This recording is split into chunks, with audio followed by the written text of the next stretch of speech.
জয় শ্রীকৃষ্ণ, রাধে রাধে। বন্ধুরা, আজ 27শে ফেব্রুয়ারি, বাংলার 14ই ফাল্গুন, শুক্রবার। আর আজকের দিনে উদযাপন করা হচ্ছে আমলকি একাদশীর ব্রতকথা, যাকে আমরা রংবড়ি একাদশীও বলে থাকি। পৌরাণিক তত্ত্ব অনুযায়ী আমলকি বৃক্ষ হল পৃথিবীর প্রাচীনতম বৃক্ষ। আর আজ একাদশীতে সমগ্র সৃষ্টির রক্ষক শ্রীহরি বিষ্ণুর সাথে সাথে আমলকি বৃক্ষের আরাধনা করা হয়। তাছাড়া আজকের দিনে শিব পার্বতী বিবাহের পর প্রথমবারের জন্য কাশীতে গিয়েছিলেন, যেখানে তাদের আবির দিয়ে স্বাগত জানানো হয়েছিল। তাই বিভিন্ন কারণের জন্য আজকের দিনের একাদশী অত্যন্ত মাহাত্ম্যপূর্ণ। দোল পূর্ণিমার আগে শুক্লপক্ষে এই একাদশীর ব্রত পালন করা হয়ে থাকে। আর আপনিও হয়তো আজকের দিনে একাদশীর ব্রত পালন করছেন। আজকের দিনে অবশ্যই শ্রী বিষ্ণু তথা শ্রীকৃষ্ণকে আমলকি ফল প্রদান করবেন। আর যারা কোনো কারণবশত আজকের দিনে ব্রত পালন করতে পারছেন না, তারা আজ সন্ধ্যায় ভগবান শ্রীহরি বিষ্ণুর উদ্দেশ্যে একটি প্রদীপ অবশ্যই প্রজ্বলন করে দেবেন এবং দিনের যে কোনো সময়ে এই ব্রতকথা একবার হলেও সম্পূর্ণ শ্রবণ করে নেবেন। বলা হয় যে এটি করলেও ব্রতের পূর্ণফল অনেকাংশেই লাভ করা যায়। বন্ধুরা, আজকের এই ভিডিওতে আমরা শ্রবণ করব আমলকি একাদশীর ব্রতকথা এবং ভিডিওর শেষেতে শ্রবণ করব পারণ মন্ত্র এবং একাদশী সংক্রান্ত কিছু তত্ত্ব। বন্ধুরা, আশা করি সম্পূর্ণ ভিডিওটি দেখে আপনাদের ভালো লাগবে। তাহলে শুরু করছি ফাল্গুন মাসের শুক্লপক্ষের আমলকি একাদশীর ব্রতকথা। জয় শ্রীকৃষ্ণ, রাধে রাধে। ফাল্গুন শুক্ল একাদশী আমলকি একাদশীর মহিমা ব্রহ্মাণ্ড পুরাণে ঋষি বশিষ্ঠ ও মহারাজা মান্ধাতার কথোপকথনে পাওয়া যায়। যুধিষ্ঠির মহারাজ জিজ্ঞাসা করলেন, হে শ্রীকৃষ্ণ, ফাল্গুন মাসে শুক্লপক্ষের একাদশী যেই নামে বিখ্যাত তা আমার নিকটে বর্ণনা করুন। শ্রীকৃষ্ণ বললেন, হে মহাভাগ, যুধিষ্ঠির মান্ধাতার প্রশ্নের উত্তরে মহাত্মা বশিষ্ঠ এই একাদশীর মহিমা কীর্তন করেছিলেন। আমি আপনাদের বলছি, এই একাদশীর নাম হলো আমলকি একাদশী। বিষ্ণুলোক প্রদানকারী রূপে এই একাদশী বিশেষভাবে মহিমান্বিত। একাদশীর দিনে আমলকি বৃক্ষের তলে রাত্রি জাগরণ করলে সহস্র গাভীদানের পুণ্যফল লাভ হয়। এ পাণ্ডুনন্দন পূর্বে ব্রহ্মার রাত্রিতে দৈনন্দিন প্রলয় উপস্থিত হলে স্থাবর জঙ্গম সহ দেবতা, অসুর এবং রাক্ষস সবকিছুর বিনাশ হয়। তখন ভগবান সেই কারণে সমুদ্রে অবস্থান করেন। তার মুখপদ্ম থেকে চন্দ্রবর্ণের এক বিন্দু জল ভূমিতে পড়ে। সেই জলবিন্দু থেকে একটি বিশাল আমলকি বৃক্ষ উৎপন্ন হয়। এই বৃক্ষের স্মরণ মাত্র গুদানের ফল দর্শনে তাহার দ্বিগুণ এবং ফলভক্ষণে 3 গুণ ফল লাভ হয়।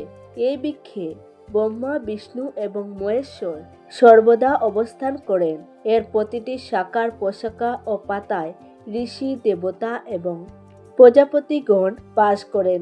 এই বৃক্ষকে সমস্ত বৃক্ষের আদি বলা হয় এবং তা পরম বৈষ্ণব রূপে বিখ্যাত। অতএব এই শ্রেষ্ঠ ব্রত সকলেরই পালনীয়। এখন এই ব্রতের একটি অদ্ভুত ইতিহাস আপনার কাছে বর্ণনা করছি। প্রাচীনকালে বৈদিশ নামে এক প্রসিদ্ধ নগর ছিল। এই নগরে চৈত্ররথ নামে এক রাজা রাজত্ব করতেন। চন্দ্রবংশীয় পাশবিন্দুক রাজার পুত্ররূপে তিনি জন্মগ্রহণ করেন। তিনি অত্যন্ত শক্তিশালী এবং ঐশ্বর্যশালী ছিলেন। শাস্ত্র জ্ঞানেও তিনি ছিলেন সুনিপুণ। তার রাজ্যের সর্বত্রই মনোরম আনন্দপূর্ণ এক দিব্য পরিবেশ লক্ষ্য করা যেত। প্রজারা ছিলেন বিষ্ণুভক্তি পরায়ণ। সকলেই একাদশীর ব্রত পালন করতেন। তার রাজ্যে কোনো অভাব বা অমঙ্গল ছিল না। এইভাবে প্রজাদের নিয়ে রাজা চৈত্ররথ সুখেই দিন যাপন করতে থাকেন। একসময় ফাল্গুনী শুক্লপক্ষের দ্বাদশী যুক্তা আমলকি তিথি সমাগত হওয়ায় রাজ্যের সকলেই এই ব্রত পালনের সংকল্প করলেন। ওই দিন প্রাতঃস্নানের পর প্রজাদের নিয়ে রাজা ভগবান শ্রীবিষ্ণুর মন্দিরে যান।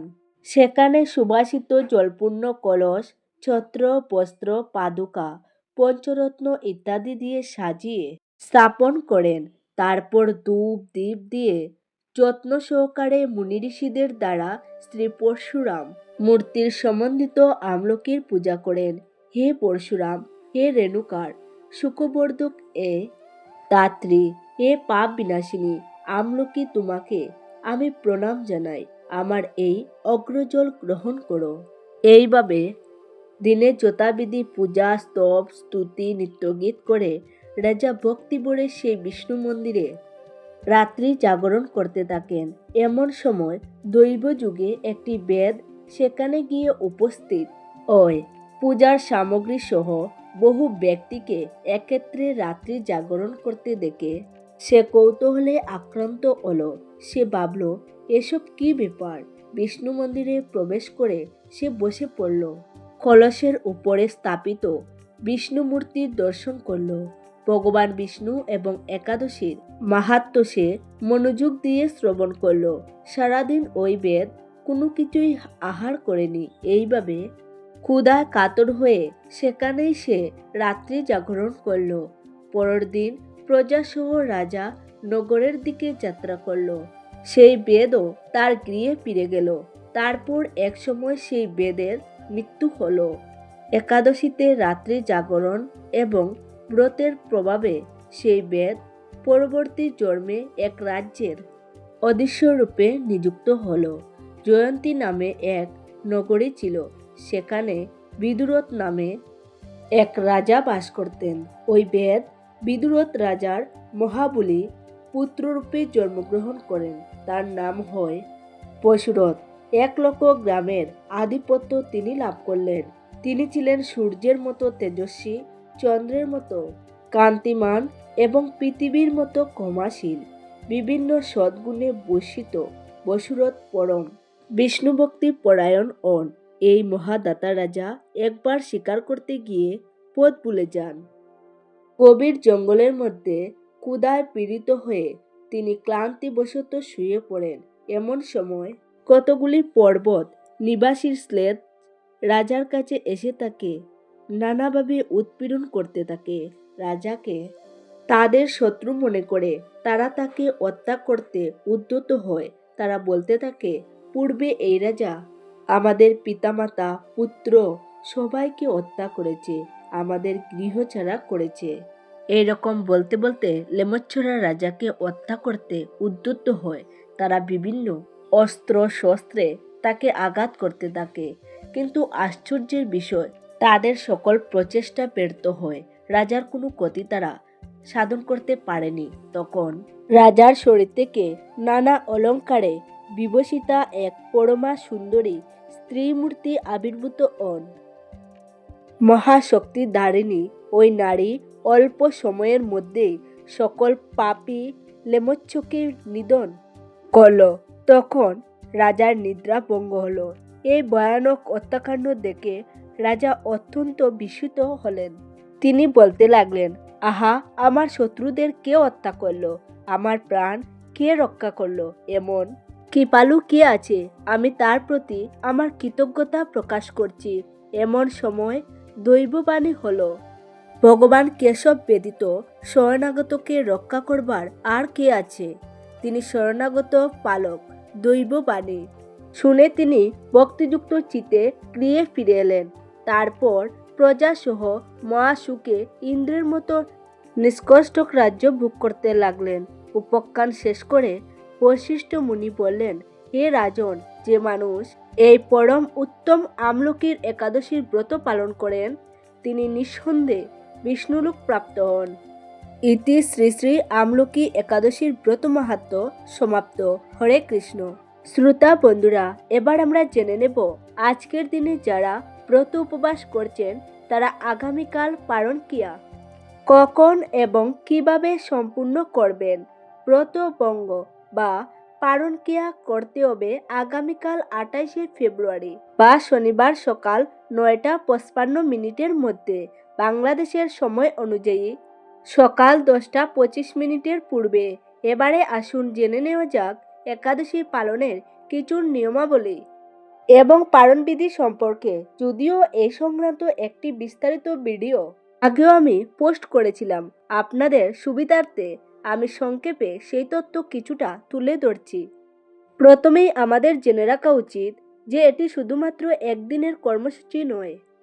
ব্রত পালনের এই প্রক্রিয়াটি 3 দিন ব্যাপী বিস্তৃত। দশমী, একাদশী, দ্বাদশী। দশমীর দিন আমাদের কি করণীয়? প্রথমত সংযম পালন করতে হবে এবং দ্বিতীয়ত সূর্যাস্তের আগে সাত্ত্বিক বা নিরামিষ আহার গ্রহণ করতে হবে। ঘুমানোর আগে অবশ্যই ভালো করে দন্ত মার্জন করে নেবেন যাতে খাবারের এক কোণও দাঁতে না লেগে থাকে। এরপর আসে একাদশীর দিন। একাদশীর দিন ভোরবেলায় উঠে প্রথমে 2টি কাজ করতে হয়। প্রথমটি হলো স্নান পর্ব এবং দ্বিতীয়টি হলো সংকল্প গ্রহণ। চেষ্টা করবেন ব্রহ্ম মুহূর্তে ঘুম থেকে উঠে স্নান পর্ব সেরে নেওয়ার।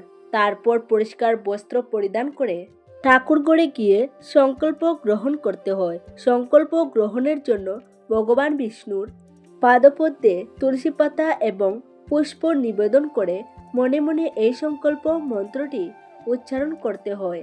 মন্ত্রটি হলো একাদশম নিরাহার স্থিতাহম অপরেহনি বক্সামি পুণ্ডরিকাক্ষ স্বর্ণং মে বাবাচ্যুত, যার অর্থ হলো এ কেশব, আমি আজকের দিনে উপবাস থেকে পরের দিন আহার সম্পূর্ণ করব। আমি যাতে এই ব্রত নিষ্ঠার সঙ্গে পালন করতে পারি তার জন্য আপনি আমার সহায় থাকবেন। এখানে বলে রাখি, একাদশীর দিন যে তুলসী পাতা আপনি ভগবানকে নিবেদন করছেন তা অবশ্যই দশমীর দিন চয়ন করে রাখবেন, কারণ একাদশী এবং দ্বাদশী তিথিতে তুলসী পাতা চয়ন করা নিষিদ্ধ। সংকল্পের পরে আসে উপবাস বিধি। সামর্থ্য থাকলে নির্জলা উপবাস করবেন, আর যদি অসমর্থ হন তাহলে পঞ্চরবি শস্য বাদ দিয়ে ফলমূল, অনুকল্প প্রসাদ এবং জল গ্রহণ করেও এই একাদশী আপনি স্বচ্ছন্দে পালন করতে পারেন। যারা অসুস্থ বা বৃদ্ধ তারা ওষুধপত্রাদি গ্রহণ করেও ব্রত রাখতে পারেন। ওষুধপত্র গ্রহণের ক্ষেত্রে শাস্ত্রে কোনো রকম বাধা নিষেধ নেই। এই দিন সম্ভব হলে একটি আমলকি বৃক্ষকে পুজো করুন এবং আমলকি বৃক্ষকে 7 বার বা 21 বার প্রদক্ষিণ করুন। যদি আমলকি বৃক্ষ পাওয়া না যায় তাহলে আমলকি ফল ভগবান বিষ্ণুর চরণে নিবেদন করুন। অনেকের মনে প্রশ্ন থাকে যে আজকের দিনে তুলসী গাছে জল নিবেদন করা যাবে কিনা। তাদের উদ্দেশ্যে বলি, বছরের 365 দিন এমনকি রবিবার এবং একাদশীর দিনও তুলসী গাছে জল নিবেদন করা উচিত। অনেকেই বিভ্রান্ত হন যে যেহেতু একাদশী তিথিতে মাতা তুলসী ও একাদশী ব্রত পালন করেন তাই তাকে জল নিবেদন করার অর্থ হলো তাকে জল পান করানো, কিন্তু আসলে জল নিবেদনের অর্থ হলো মাতা তুলসীকে স্নান সেবা দেওয়া।